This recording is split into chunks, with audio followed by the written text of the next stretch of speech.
Hey guys, welcome back. In today's video, I am going to show you how to add fade out effect on your audio clips in Adobe Premiere Pro. So let's get started. So here we are in Adobe Premiere Pro and to add fade out into the audio of this. So first let's go and reduce the sound of this because it's too high. Let's just go and reduce the volume to about maybe 10. Just like that. Yeah, I think this is enough.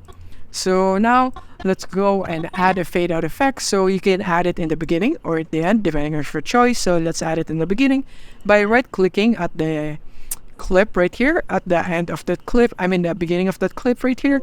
So let's go and zoom out and right click on that and click on apply default transitions. And you can also do the same at the end. Right click at the end of the clip and then apply default transitions. And then when you listen to it, you can see right here at the beginning it would fade in. It would gradually increase in volume, and as it approaches the end it would gradually decrease the volume. So let's listen to it. If nobody ever poked no, if I was you, I wanna be.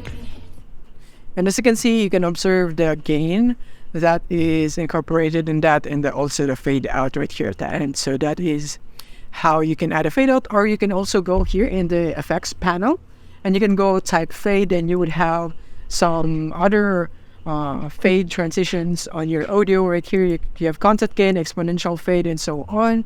And to add them, it's basically simple. All you have to do is delete this first and then drag it into your audio clips right here. For example, constant gain, let's add it into the beginning. Right here, select your clip, just add it into the beginning.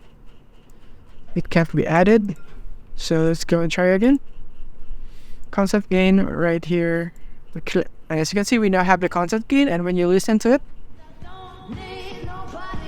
it's basically the same with the fade out default transition that we have right here. So yeah, that is basically how you can add a fade out effect in your audios in Premiere Pro. If you have found this video helpful, simply leave a like below or subscribe because it helps me reach more people. See you soon.